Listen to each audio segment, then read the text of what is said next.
Hi, everybody. Welcome to the podcast. I'm Steph. I'm Yan. And we are Bushwick Famous. This is a podcast where we take a critical look at the music industry. I run a screen printing company that primarily works with musicians. I work at an indie record label based here in Brooklyn and play in a couple of bands as well. So I come from both a professional and artist background, which I'm excited to delve into and share with y'all. Was this mine or yours? Yours. Okay. So today, Yan, we are going to be talking about Geese. Not The band, bird. not the bird. Great. Okay. What do you know, accepting the current scandal, which we will get to, what do you know about the band Geese? How do you feel about their music? Do you like them? When do you remember hearing about them? I generally know very little about the band Geese, and part of that is due to... Are we going to call them the band Geese this whole No, time? absolutely not. The band Geese. The band Geese. I generally don't know much about them, partly because I'm not a fan of their music. And this is no hate, this is a personal opinion. Let me just say. Just putting it out there. But I just am not generally a fan of their music, so I never really delved into them. I heard about them through the vines. They're obviously a Brooklyn band. They started, as far as the research that I've done, back in like 2016. They formed the band initially in high school, kind of laid their roots down in Brooklyn, really started to play live, put out their first like EP and album independently, untied to any record labels. Respect. Which, yeah, absolutely incredible. And then in around 2020, started gaining notice from New York-based labels primarily, and eventually signed to Partisan Records, who they're still with today. But other than that, never seen them live. I listened to the latest album. I've watched briefly their Coachella set. Which I have my own comments about, and I don't think I even heard about it, so you'll have to tell me later, but okay, continue. I will gladly. But that is my knowledge on the band, and the fact that Cameron Winter has his own solo project. Yeah. Cameron Winter. He has a great name He does. for solo projects. He does. I don't know. I wonder if it's his legal name. I don't know.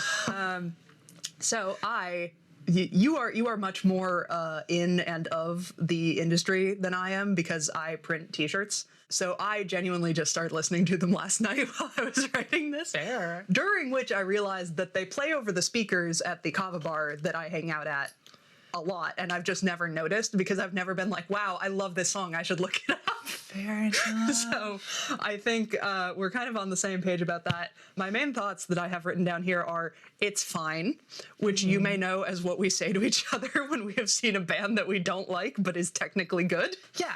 Which definitely. I think is unimpeachable. They are clearly technically good. They're clearly interesting artists. They know what they're doing.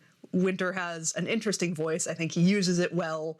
You know, clearly they're doing great. They're just not like our thing, but they're not like a hot mess or anything. You know, I like a good oblique lyric. I like lyrics that don't make any fucking sense. So I enjoy that. I'm just not having like a religious experience about them. Yeah. Which you would kind of think that both of us would be more into them, given I think the bands that we are into and are in your case, and hang out with, and you know. But personally, I think what might be happening is that I have heard their influence in other people.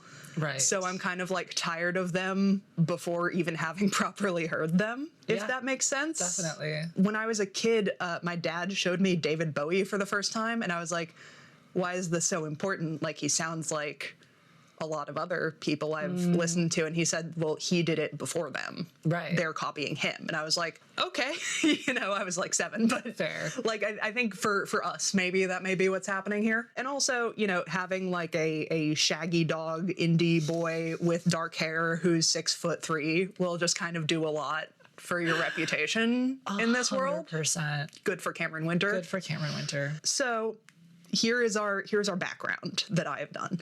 Geese is an American rock band. They formed in NYC in 2016, as you say, while the members were in high school. Between the 4 of them, they attended Brooklyn Friends School. This is where Cameron Winter went, the frontman, and Little Red Schoolhouse and Elizabeth Irwin High School, which I will be referring to as LREI for the sake of my throat. Brooklyn Friends School, or BFS, is a private preparatory school that runs from pre-K to 12th grade and was founded as a Quaker school, but disassociated from the Quakers in 2010, while LREI describes itself on its website as a leader in progressive education since 1921 that creates, quote, active participants in our democratic society with the creativity, integrity, and courage to bring meaningful change to the world. Deep breath.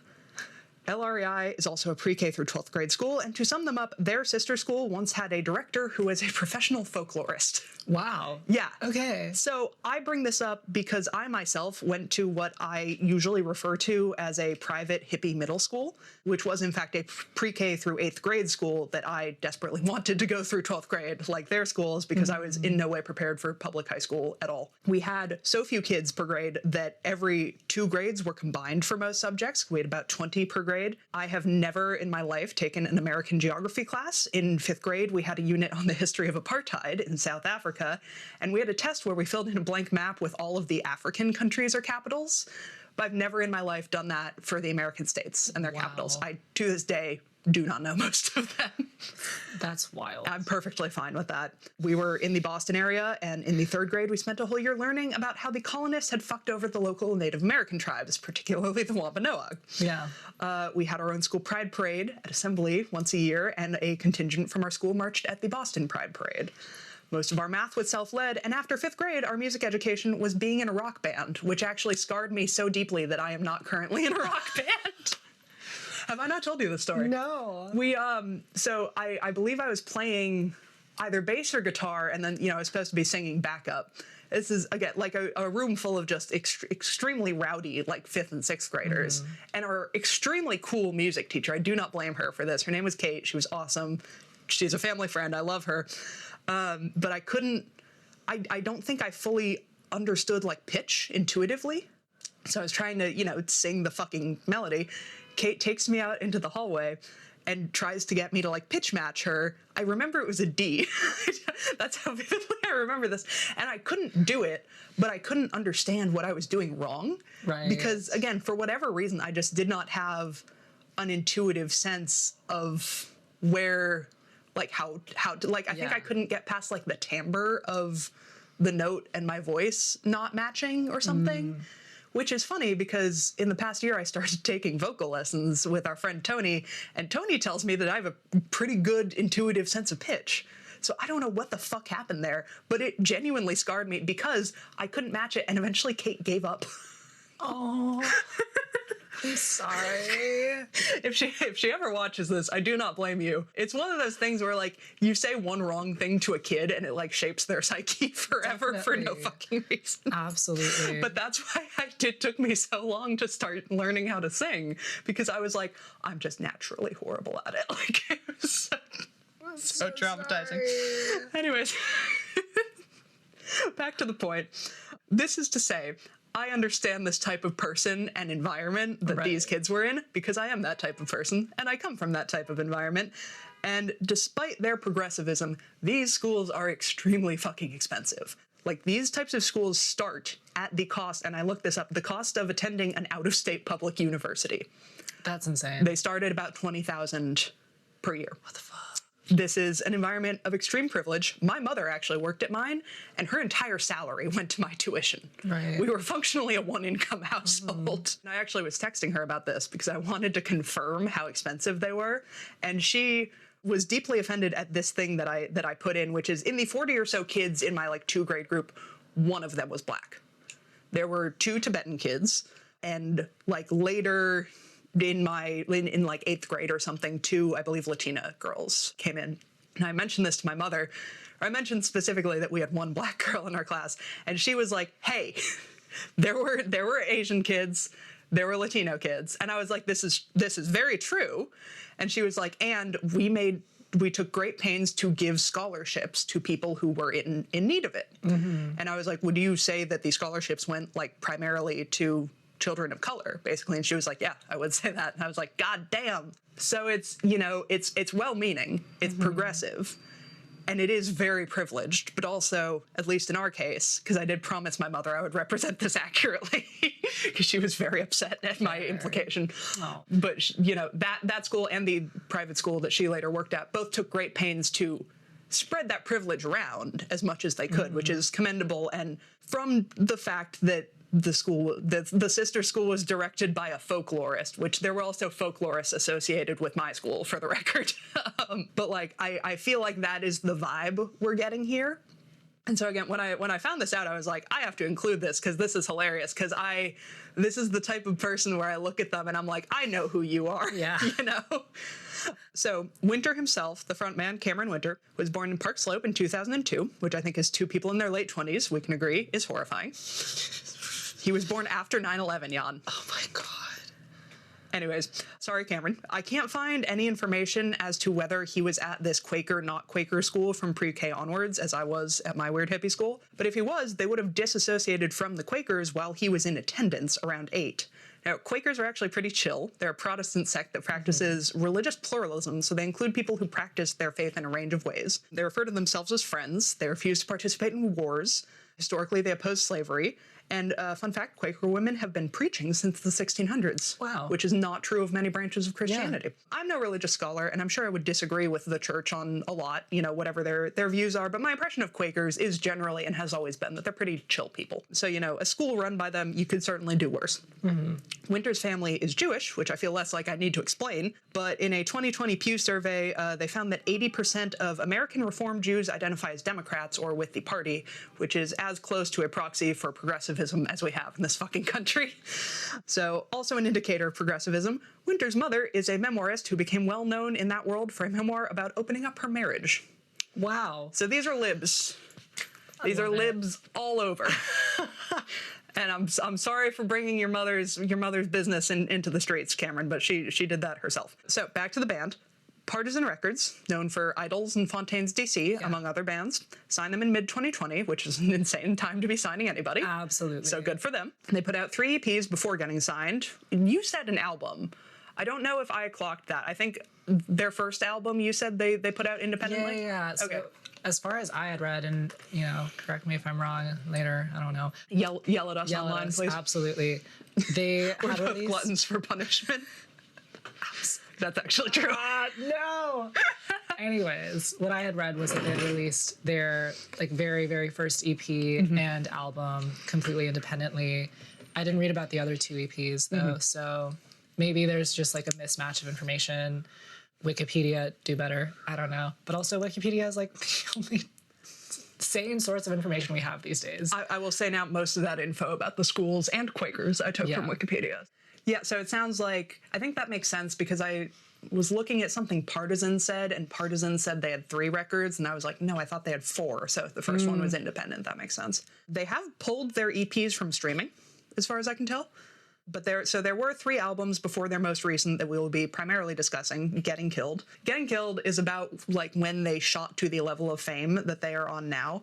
I hopped onto Google Trends for some perspective here, and the searches for Geese band. Obviously, I can't just look at the searches for Geese, but they are almost flat up until 2024. There are some bumps, which I checked don't really seem to correlate with their album that year. Interesting. Yeah, it's just like random points in the year that like I looked for articles, I looked for single releases or announcements. I got nothing. I have no idea.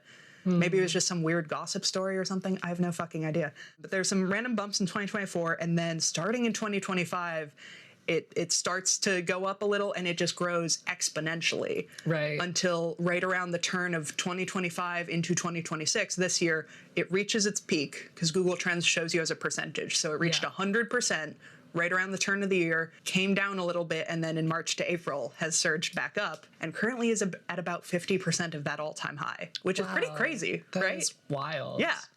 That's all American searches, but I did check in the worldwide searches, and the searches for Winter's name are very similar. Side note, Google Trends shows you a list of related search terms, which for Geese read as follows: The Geese Band, Geese the Band Geese, Band Goose. Different band. Goose. Just the word goose was also listed. Which is a different band, mind you. Is it? Yeah. it's also a bird. Yes. I really question Google Trends' decision to just include the word goose in there, because I don't even think that would be helpful for the band Goose. And then the last one I wrote down, or no, Goose band, Geese tour, Geese band tour, Geese band members, Geese members. They have a great name. Yes. No one's arguing that. Yes. Yan, so your job is paying attention to these things. Again, much more so than mine is. Definitely. What did you see or think about Geese's sort of meteoric rise from within the industry? Because I was not I am not cool, and I was not up on them whatsoever. I was hearing their name thrown around like at the end of last year, and I was like, cool, I'm not really motivated enough to check them out, so I'll just, languish in obscurity. What did that look like from your end? Honestly, it wasn't that different, just considering that they, at the time, and like for the last, again, now 6 years, they've been signed to a record label. They've had this consistent financial and just professional industry backing for all this time, where it's not something that necessarily pings my interest or attention as a project manager for a record label. I definitely just generally focus on our artists. Your bands, yeah. And so very similarly, like a year, maybe even 2 years ago, there were definitely more conversations about them just from like the local scene as a whole. It wasn't necessarily like on an industry level. Sure. Because we are a Brooklyn-based label, a lot of us within this label are in bands ourselves. We're always mingling with other artists on a local scene level. So there were definitely conversations and just inklings of like, oh, something is happening with Geese. Why and where are they going? We don't really know, but something's going on. And that definitely was represented with the tours that they started going on, the bands that they started supporting, which I can't remember off the top of my head, but they just like progressively were building their platform and their audience to a degree that made sense, like logically from a professional band perspective. What was really bizarre was like the end of, I guess, maybe even mid 2025 or around like the end of 2025, 2024. Time is weird. Oh my God. I struggle with time so much. Every time I realize we're 6 years on from the pandemic, exactly. I have kind of a panic attack. So yeah. Anyways, end of 2024 into 2025, when they were really, really picking up, they were playing live TV. They were doing like insane tours. Recently, they got invited to Coachella and played Coachella. Played SNL. All of these things where it didn't add, not that it didn't add up, it didn't make sense to me from just a subjective point of view, not necessarily professional, like objective point of view. They were obviously putting the work and effort into it. Their label was putting the effort into it. I don't think anyone can deny that. Yeah. Absolutely. But on a musical level, I was like, what is so different about Geese that made them skyrocket? Whereas there are so many other talented bands and musicians within the New York scene that deserve the same, and I'm sure will reach that same like momentum and fame at their own time. But what really just rubbed me the wrong way was it seemingly like spiked out of nowhere for a band that, to me, no offense, I'm not associated with this opinion, whatever it's about to be. Just didn't feel like they had much substance to them. And again, this is coming from someone who has not delved like deep into their music. I haven't like analyzed the lyricism or the musicianship. I really just am aware of their latest album, and I didn't like it. I'm not even sure that's the question I asked Yan, but I appreciate your candor. That's the conclusion I reached, though. So, well, okay, just throwing that back, I will say, of the bands that we are mentally comparing them to, which is many, because it's post-punk, and we both like post-punk. Absolutely. Almost all of my clients are post-punk, as I've pointed out to you before, which is very funny. But that's because that's what I like, and that's the shows I go to, and those are the people I end up meeting, I will say, I think you can hear influences in their music that are different influences than a lot of those other, like there's some weird 80s stuff going on there, like there is a different flavor on top of this, otherwise meal that is very similar to other meals that we have had. But it's, it's fucking seasoned differently. And, I have to give them that. And again, as we've said, there's an image part that helps, right? Cameron Winter is a handsome young man. I sound like my fucking grandmother. Anyways, yeah, no, I do see what you're saying. And again, we bitch all the time about the fact that people that we think deserve to be taking off aren't taking off. Yeah. And that's, to a great extent, that's a matter of luck, right? But there are other factors too, which we will go into discussing later. But yeah, no, I mean, I think that perspective makes sense is basically what I'm saying. At the same time, what makes one fucking pop star's music sound too totally different from another's? Mm-hmm. Like, I don't think that's not what the mainstream rewards. No. And that's, that's just sort of the way things are. But yeah, like you said, no one can say that they have not been working for this. But so that's basically who we're working with here. If you did not know, now you know. So at the time of writing, when you Google Geese Band, which again, I enjoy doing very much, Geese Band, the top 3 links are, in order, the band's website, the band's Wikipedia page, and an article from Wired titled "The Fanfare Around the Band Geese Was Actually a Psyop." I think a lot of people listening to this who are interested in the music industry will have a kind of baseline idea of what happened here, but for clarity and posterity's sake, we're going to go over it. And also, to make my argument, we're going to go over it in a specific way. So, on March 14th of this year at South by Southwest, which, Yan, you were also at. I'm so proud of you. Oh. Not that it was your first year, I'm just being annoying. 2 of the founders of a digital marketing company called Chaotic Good spoke on stage with Kristen Robinson, the host of Billboard's podcast On the Record. While she was wearing what appears to first be denim pajamas and then a suede fringe jacket in what can only be an attempt to fit in Texas. On March 25th, Billboard released this conversation as a live episode of said podcast. Interestingly, in her intro to the episode, The Denim Pajamas, Robinson characterizes what the Chaotic Good co-founders do as important to help differentiate from, and I quote, AI slop, which is interesting to me because in the other live episode of On the Record, which came out just 1 week before this one, she was interviewing Mark Cuban about the efficacy of his AI music tool Suno. Obviously, the podcast is sponsored by Billboard, so I'm not, fully blaming her here, but I don't think it has much of a point of view to a degree that I personally don't really respect because, her interview with Cuban, there were some good questions asked, but it was not, fucking hard-hitting journalism by any means. Right. And I just don't think you needed to platform Mark fucking Cuban. It was a choice, and then to switch, because he's being we want it to be a tool. We want artists to use it. Blah, blah, blah, blah. And then literally the next week you're like, AI slop. I think that's kind of crazy, right? Yeah. So random side note on that, but that's my hot take on that. So Robinson is interviewing co-founders Jesse Corin and Andrew Spellman. The 2 other co-founders of the company who are not present are Tim Weber and Adam Tarja. They describe what Chaotic Good does as, in the interview, I quote, "looking for underpriced, efficient places to put your songs where your audience will be."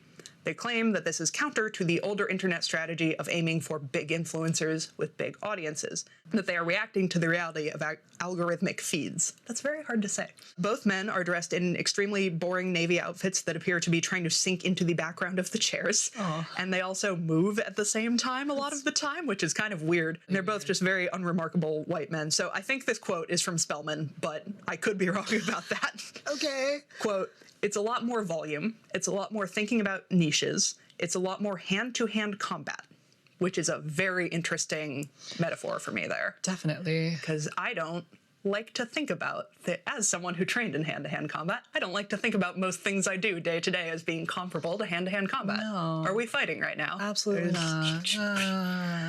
Especially not when I'm talking about music that I like online. That's the thing. So that's a very interesting position to take, in my opinion. Some might describe this approach as quantity over quality. Right. Robinson describes it as top-down versus bottom-up, which I think is also fair, guerrilla marketing, that sort of thing. Yan, you took some notes on this, and it is your job. Why don't you tell me what trend simulation is? On the topic of trend simulation, yes. Generally, in the music industry, labels, managers, marketing companies, digital marketing agencies, they will put a spend behind pushing music to their respective audiences. Let's be clear, jargon-wise. By spend, do you mean some percentage of their marketing budget? Yes, some percentage of marketing budget goes towards advertising spends. That can be when it comes to digital marketing specifically, it can be ads on the Meta Business platform. So it's the ads that you get that seemingly actually don't look like ads, but they're promo stories or reels on your feed that come directly from the artist's account. So it looks like just their generated content, but there is a monetary boost behind it. So this wouldn't even be the things that I'm scrolling and I see marked as promoted. This is totally under the radar? Sometimes, yes. Okay, I hate that they can do that. Yes. And similarly, it's something you can do as like if you have a business profile on your Instagram, when you hit boost, that's a similar concept when you put money behind a post specifically to promote it to your followers, or you can select a specific audience kind of target. Yes. Maybe it's changed because Lady Killer Press, my business, we don't actually do, we've done 2 print ads. Yeah. I do not put ad money into Facebook or Instagram or anything because frankly, I don't understand it and I don't want to. Fair. But when I did attempt this for something or another a couple years ago, and the impression that I walked away with is that even when I was paying, although obviously we're not that important, but even when I was paying, like the post that would be boosted would be marked as being promoted, basically. Like it would come across as people were scrolling through stories or something, and you would, obviously see that it's not someone you follow. Definitely. Okay. Yeah. But for more important people, they can just totally go around that. There are different types of advertising that you can implement on the apps. So to a degree, yes, it can be. It's not like fully hidden, as you say. If it's obviously someone that you don't follow, it's pretty obvious that it is some sort of promotional content, but it doesn't necessarily flag it within the story that it's promotional content. Okay. It just depends.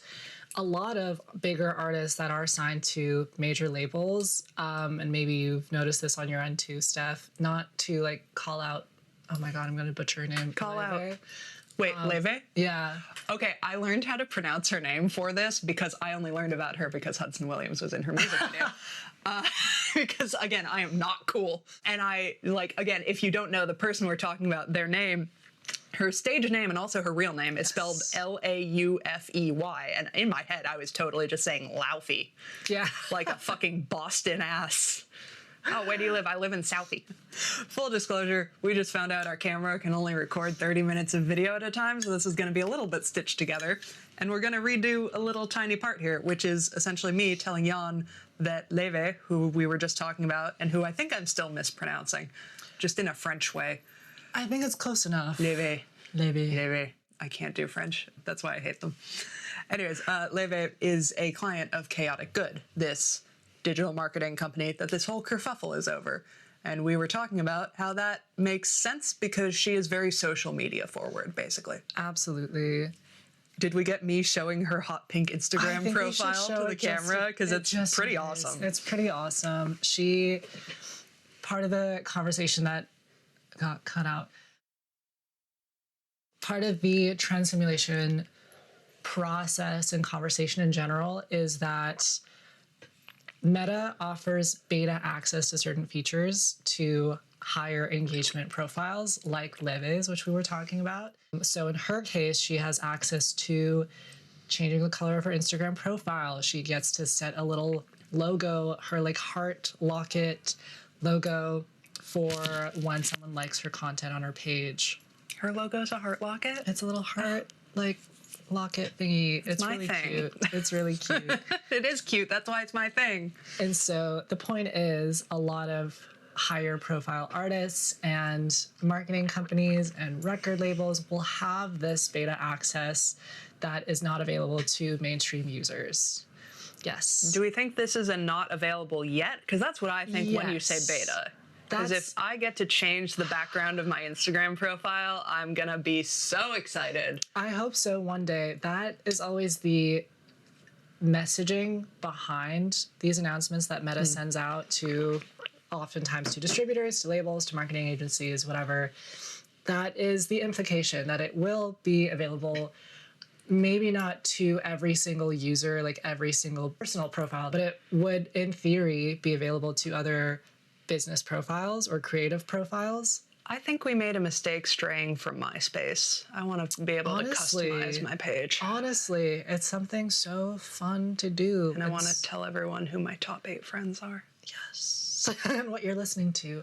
Well, that's actually a new feature on it. You can add a song to your profile. Yeah, okay, we're recreating MySpace. This is like how streaming companies are bundling themselves and recreating cable. Exactly. Like we're going back to the old ways because it turns out some of them were better.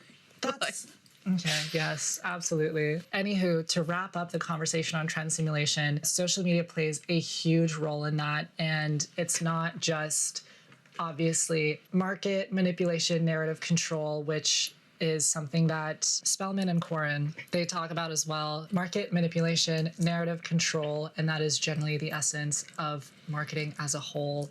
You're trying to tell a specific story, trying to get people to react a certain way, whether it's positive or negative. That is what marketing agencies are for. That's what marketing is. It is, yeah. Which, as I yelled in our first take of this, is why I'm bad at it. So exactly. Because I'm so honest and pure. Yes.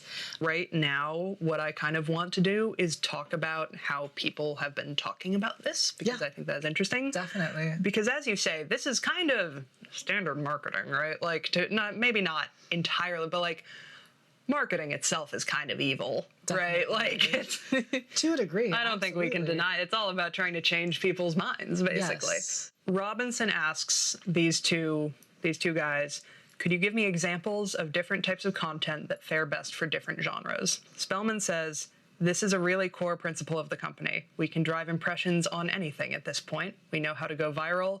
We have thousands of pages, which I think is kind of the dividing line here that makes this feel more icky. And I quote, but making sure those impressions aren't empty calories, they actually find your audience, is the hard part. For a lot of underground rap songs, stretched out clips of video games, I don't know what he means by stretched out, maybe slowed down, are really popular right now. For singer-songwriter stuff, I'm sure a lot of people have seen the yellow text quotes. We call that pastel talk.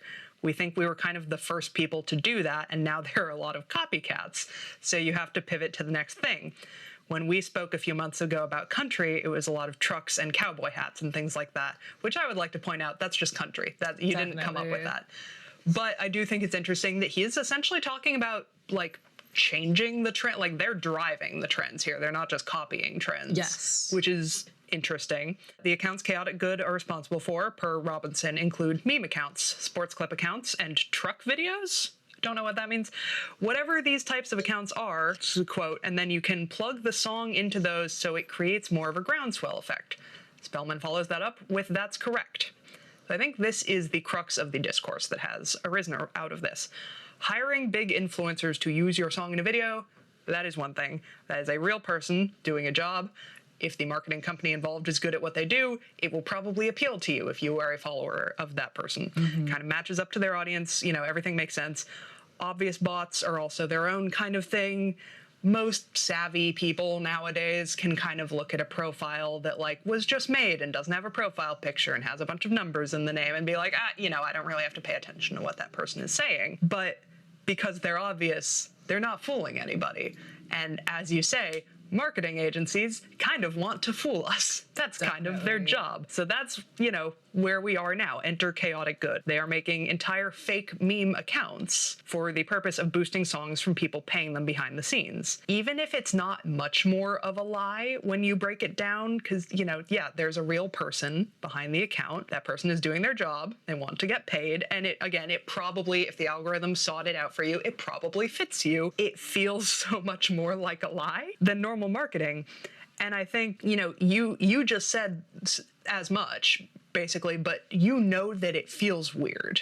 Absolutely. And I know that it feels weird. And I don't think Robinson, the podcaster, Corin and Spellman, or their audience I think they don't realize that. I agree. It's interesting to me that this current scandal is based on information that these guys provided willingly. Yes. At fucking South by. On a video podcast with their fucking names attached to it, right? This is information that's out in the open. And seemingly thinking that it would give them some kind of goodwill, right? Or like new clients or something. That's why you do these things. Right. So, Yan, to some people, as we said to each other before the podcast starts, to some people we are insiders in the scene or the music industry. You're much more that than I am. And to some, we are outsiders. And I think looking in as outsiders at these three people who are very deep in the guts of the marketing part of the music industry, I think they've become inoculated to how creepy the average person finds this. I think they literally don't know. Yeah. And it is fucking creepy. It reminds me of this sort of apocryphal idea about the internet heaven banning. Have you heard of this? No. So it's the idea that, say you are misbehaving on Twitter or something, instead of banning you, kicking you off the service, the idea, there's no real proof that this has ever happened, but the idea is that they would shunt you into this sort of alternate Twitter that is entirely filled with large language models who will praise you all fucking day long. Wow. So you're happy. So you're staying on the platform. Right. You're giving them the advertising dollars, but you're not bothering anybody. That's so bizarre. And it's floated around the internet for quite a while, I think, because again, it's like this kind of fucked up, it's like the brain in a jar thing, right? It's like, can you really prove that everything around you is real? It's sort of, it knocks at our sense of self a little bit. Absolutely. And that itself is kind of a version of dead internet theory. Have you heard of this? Yes. So, for the viewer, the idea that a significant chunk of, or maybe most, online activity at this point is like bots interacting with other bots. And honestly, I think when you add in things like automated trading or whatever, that may literally be true. Yeah. Per Ars Technica, dead internet theory is, quote, the idea that most social internet activity today is artificial and designed to manipulate humans for engagement. And that sounds certainly like the world chaotic good is guiding us towards. It's like the creepy horror movie mannequins, in that what makes them creepy, right, is they look like humans, but they're not quite, and you can tell. Definitely. And that's kind of what's upsetting about them. Yeah. They're controlled by an outside force. They are fake fans, which brings me to the media storm. So on March 31st of 2026, one more week after the podcast episode went live, so 2 weeks after the South by thing, a musician named Eliza McLamb posted an article on her Substack appropriately titled Fake Fans, subtitle, Into the Digital Marketing Agency That Creates Your Music Taste. McLamb basically stumbled upon the Billboard interview, and as she says, quote, having been a working musician for the better part of the last decade, this was not particularly surprising to me. I don't think either of us were blown away by this revelation either. The idea that there are business forces behind what becomes popular is, of course, not all new. It's something you can observe in the mainstream pop industry, TikTok, going back further, payola, radio. Absolutely. This is all just capitalism. Yeah. McLamb points out that good taste is something that we, at least music snobs, pride ourselves on, and we like not being beholden to the algorithm. She phrases this as, we like that we, quote, don't have to listen to the Alex Warrens or the Sombers of the world simply because the algorithm has offered its teat to suck. I like her writing. She's fun. Alex Warren and Somber are also clients of Chaotic Good. So is Leve, who we mentioned earlier, so I'm going to skip over my next few sentences here. Speaking of me not being cool, not cool clients of theirs include Shawn Mendes, Dua Lipa, Justin Bieber, Wet Leg, who are beloved among our Brooklyn crowd, I think I can fairly say, Dijon, MKG, Jane Remover, and Kevin Atwater make up the rest of the list that I could find, and I apologize for not knowing them well enough to have strong opinions on them or pronounce their names correctly. So, sorry. As you described, Yan, Chaotic Good is basically betting on the inherent suggestibility of the human mind. We have, in some ways, extremely docile minds that can be trained by, one input or another in one direction or another. We want to be part of the in-group. Skipping over a lot of McLamb's musings on the nature of music and advertising here, although again, I do find them worthwhile. I would recommend her article to people. But she is genuinely not judgmental of Geese or Chaotic Good. She's said that she would do this if a label offered it to her. I'm going to wrap up my little section here on her article with a quote that I think sums up Chaotic Good's approach, which is in her words. Fans are a renewable resource. Chaotic Good knows that you can create a fan through imitation. This is kind of a monkey see, monkey do thing, in addition to the mere exposure thing that we were talking about earlier. From here, a different and very verbose Substacker named Tony Price picked up on her article. Are you smiling because you heard about this? Because I wasn't clear. McLamb's article got passed around a lot of music business people. I don't know if Price's did, but when I was looking for the precise order of things here, his came up, and I found it interesting, so it's in here. Okay. I don't think I know. You don't think you heard of it? No. It's maximum exposure, which sounded familiar to me. I don't know. Anyways, It's extremely long, but I also like his writing. So he posts this on April 5th. He is quoting Edward Bernay's Propaganda in the intro alongside what I assume are the most embarrassing lyrics of Winters he could find. It's sort of like cow. It's like yelling cow over and over, some shit like that. Price claims that the Velvet Underground was similarly propped up by somewhat deceptive marketing, and then asks, quote, do you give even 1/8 of an eighth of a fuck about Dua Lipa, TM, Zara Larsson, TM, Childish Gambino, TM, BB Rexa, yeah. TM, or Shawn Mendes, TM. Price also lists Zara Larsson, TM, Coldplay, TM, Tame Impala, TM, Mitski, TM, Travis Scott, TM, Childish Gambino, TM, as clients of Chaotic Good. Although I cannot confirm this. Presumably their website was still up at this point, which I will get to later. Price's Substack is, as I said, incredibly long, but I've collected a few quotes that I think sum up his opinion on Geese TM. Geese TM is the sound of being aroused by The New Yorker TM while you cry and think about how you're going to tell your therapist that you found yourself aroused and crying while reading The New Yorker TM. Which I'm not even sure I think is fair, but it's very evocative. And then later, quote, if it wasn't obvious, I'm fucking jacked on Freddo Espresso right now. Which I don't know what Freddo Espresso is. It's iced espresso. Okay, cool. That's so bitter, it horrifies me, but okay. Then later, quote, Geese TM are not good, compelling, attractive, groundbreaking, controversial, or special enough to justify any of this nonsense. I don't think as many people actually like Geese TM as I'm made to believe. I don't think as many people actually listen to Geese TM as I'm made to believe. So while McLam is somewhat placidly positive about this whole thing, Price is like genuinely possessed by his disgust for the whole enterprise, which I have to admire. Absolutely. I love the energy. I don't know how, like I said, I don't know how important to the whole media blow up thing his writing was, but I enjoyed it, so he's in here. So, thank you, Tony. As McLam's article circled around certain insider music clicks, Chaotic Good stripped all of the info from their website, leaving 3 blank tabs that read UGC, fan page, and brands and media, which presumably previously showed work that they had done in these areas. Being the reasonably savvy internet citizen that I am, I ran to the Wayback Machine, which is a sort of sub-project of the Internet Archive that, has trawlers out on the internet archiving pages as they were at specific points in time. There are not a ton. The only archives I could find of the Chaotic Good page were April 2nd. So a little bit before this would have all blown up. I've tried this multiple times now. You click on them, it's not found. I'm not proposing a conspiracy here or anything, but I will say the Wayback Machine has not failed me before. Right. So I find that interesting. I don't know that their website was popular enough to get trolled before that, but it's also odd that I can't access the saved versions. I don't know, just a side note. So finally, on April 14th, we have our crescendo of this whole media thing. The sometimes tech-focused publication Wired published, quote, the fanfare around Geese was actually a psyop. Subtitle, the Brooklyn band Geese was labeled an industry plant by those who questions its sudden ubiquity. Maybe it was, which is a very long subtitle, by John Semley. Now that is a clickbait title. I think we can both agree. As you have said, that's not what a psyop is. No.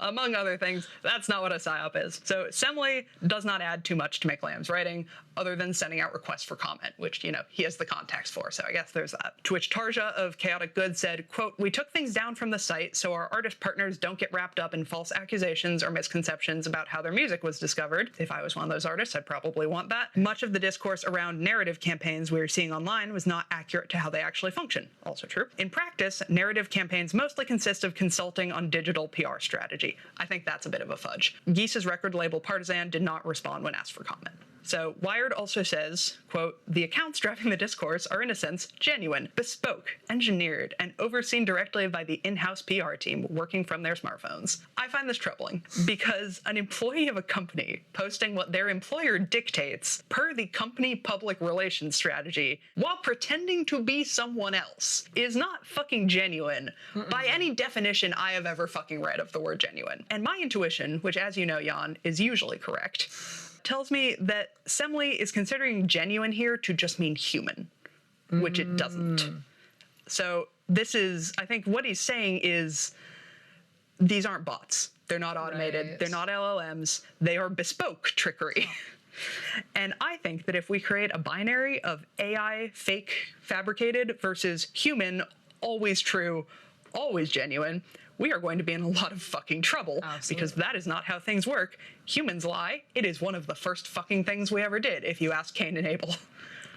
We are bad people. We're bad. We're bad. We're not good. No. And is AI good either? No. But that doesn't make this from the heart. Like, Tarja claims our team solely consists of genuine music fans, which is like, no shit. They work in the industry. Yeah. Number one. Number two, dogs like music. Plants like fucking music. Absolutely. You don't get to be like, oh, no, it's real because we like geese. Like, shut the fuck up.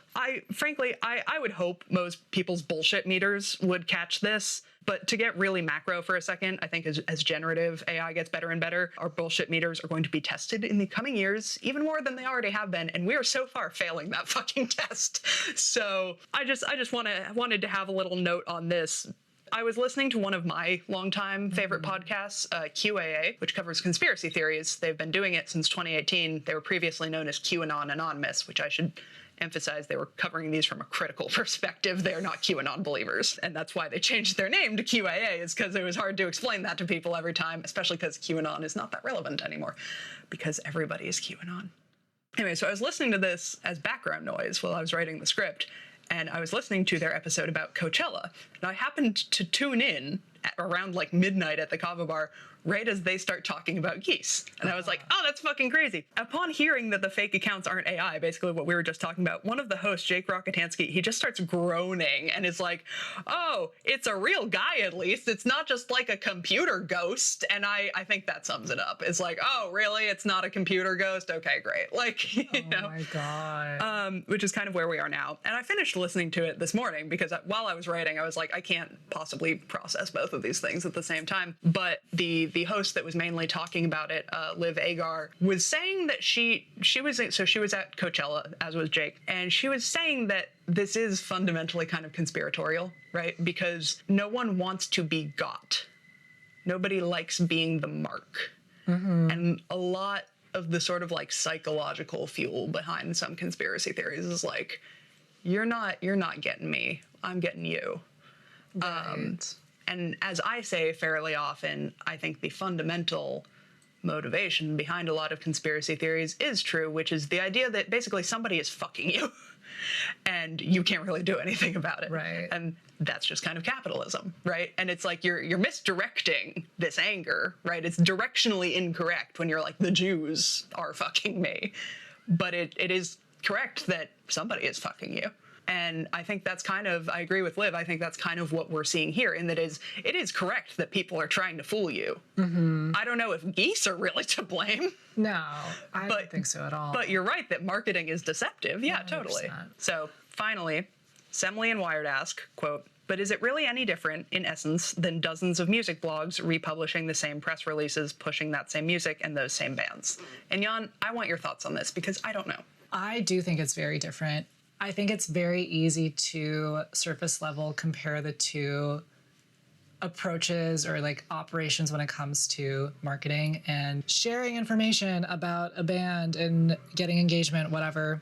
I think it is significantly different when you have a source of thousands and thousands of users that are actively being paid to simply engage without sort of a substance behind the engagement. Liking it. Yeah. Exactly. Versus getting authentic reviews and engagement from reliable sources and like including any sort of music publishing agencies, any sort of outlets that might be actively reviewing the media that you're presenting to them from an authentic perspective rather than doing it because, there's some sort of monetary benefit to getting it, which a lot of the times isn't the case when it comes to music blogs. Exactly. No one starts a music blog for money. Exactly.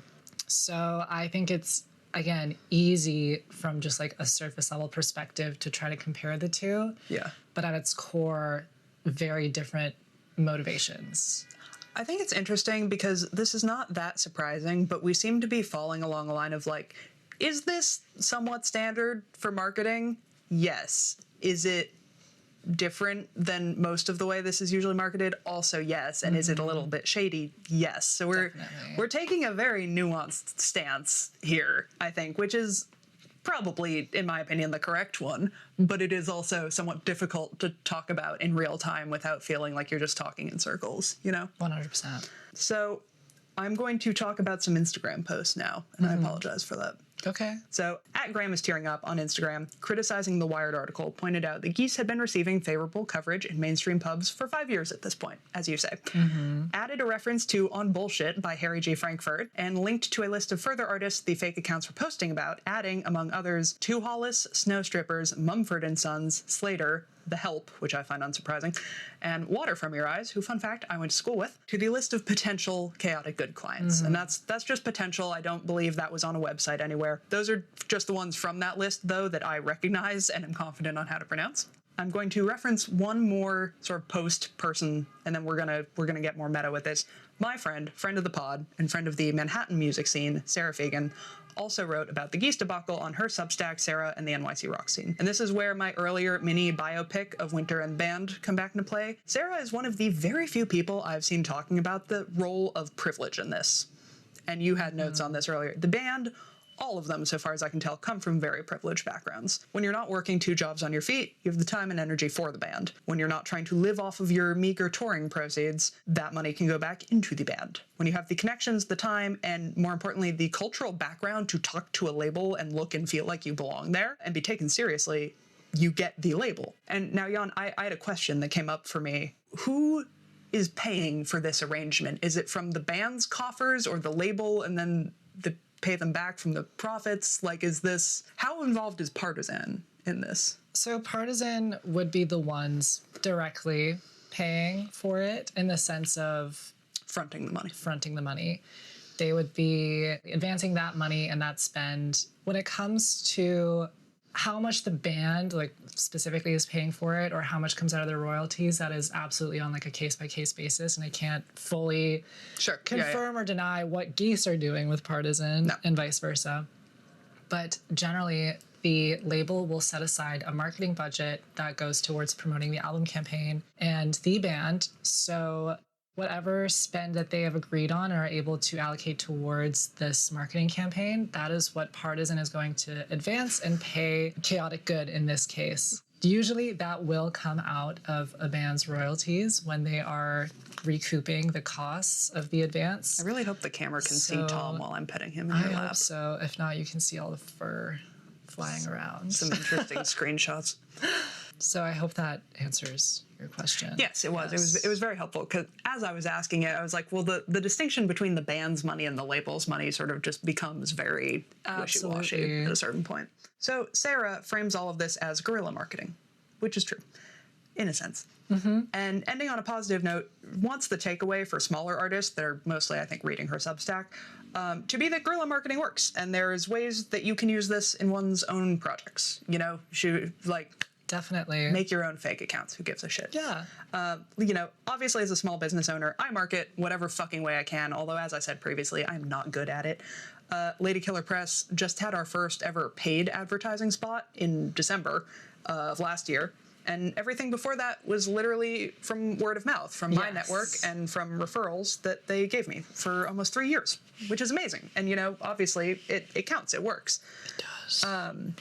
So I've been describing a lot of other people's opinions here, and that's because to me a big part of what is interesting about this is that we are talking about it so much. As McLam and Sarah Fagan state, this isn't news, as we have covered. This isn't news. In August of last year, Billboard posted a different article about viral marketing where they interviewed the founders of Chaotic Good, a different company called Floodify, which is a very strange word, and the VP of viral marketing for Warner Brothers, which I cannot believe they have, but I guess I can't, it makes sense. It wouldn't have ever occurred to me. About these so-called burner pages, the fake virality method.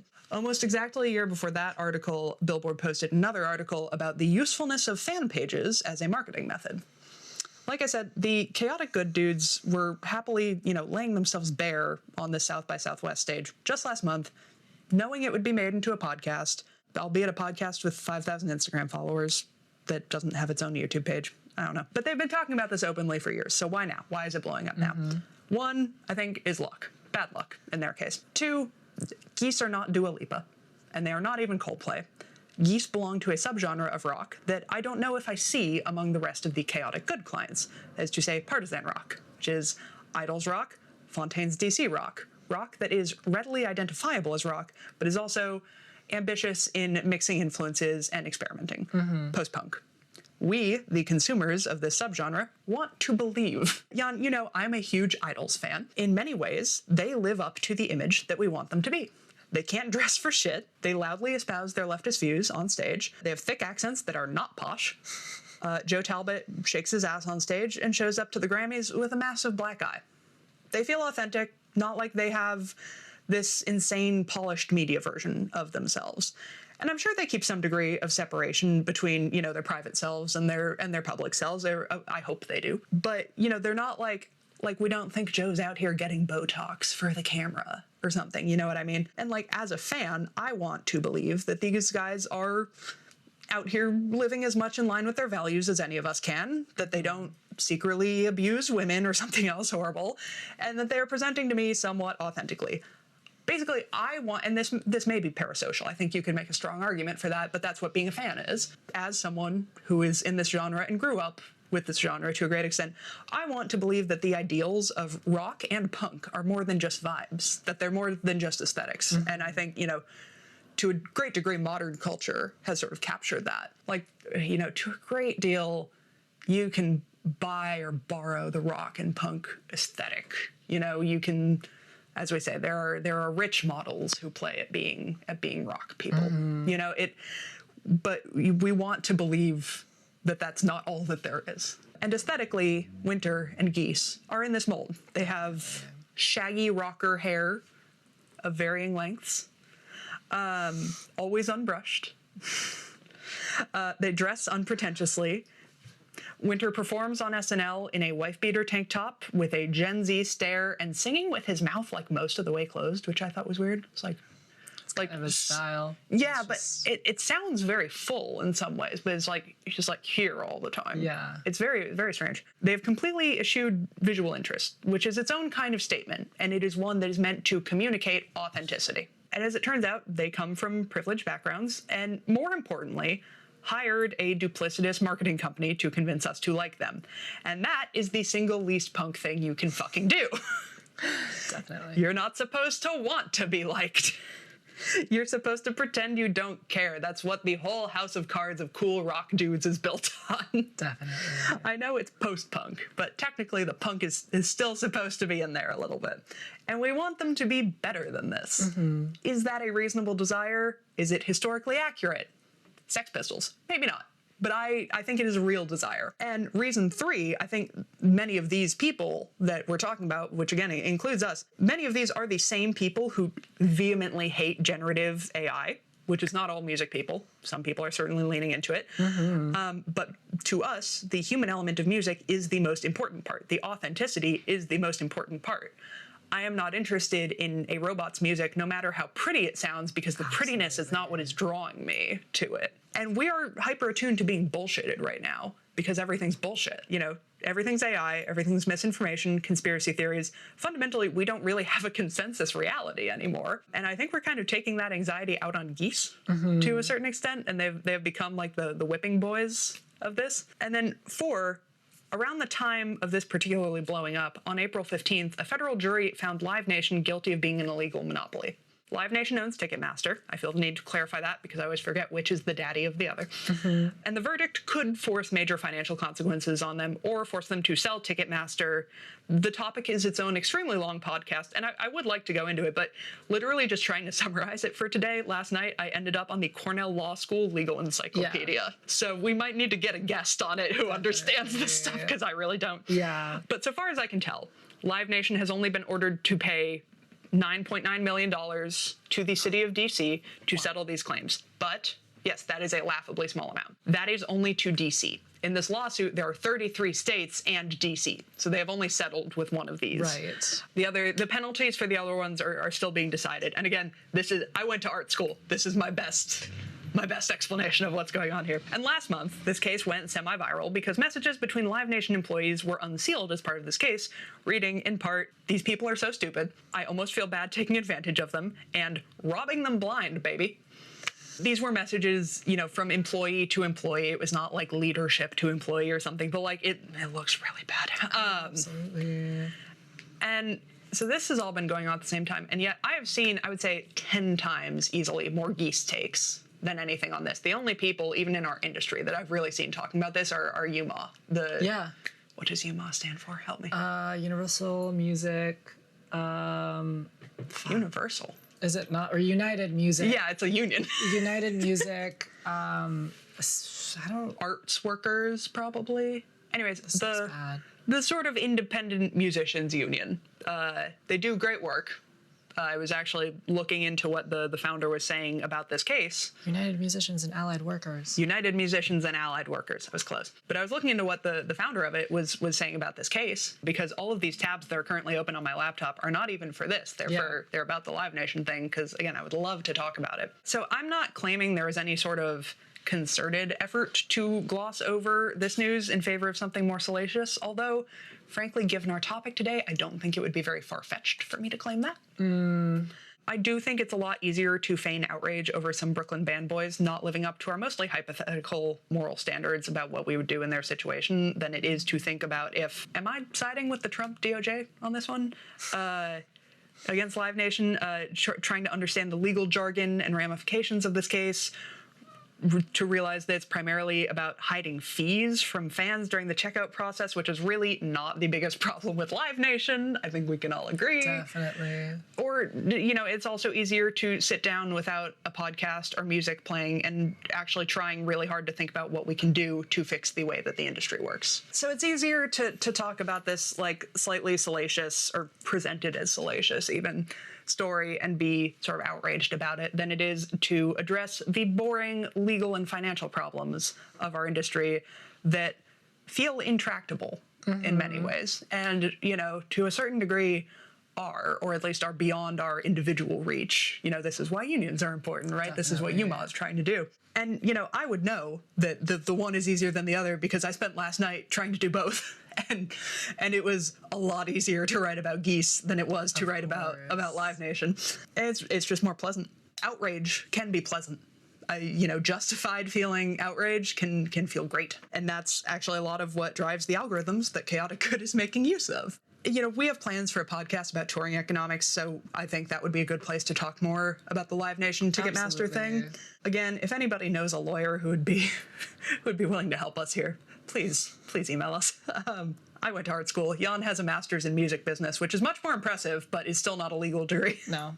But yeah, so that's kind of my final thought on it, basically, is that we should be paying attention to more important things, and that 100%. And that we're not, because it's easier to do this. And I'm sure I've stated my opinion on this to you before. I think part of why leftists eat each other is that it's easier to attack an enemy that won't really attack you back and that has very low stakes than it is because a lot of the things that would actually drive a change include great physical, emotional, legal risk. And no one wants to do that. And so if you can do something that is easier, you get the same little rush of like, oh, I'm doing something. I'm doing the right thing. I'm such a good person.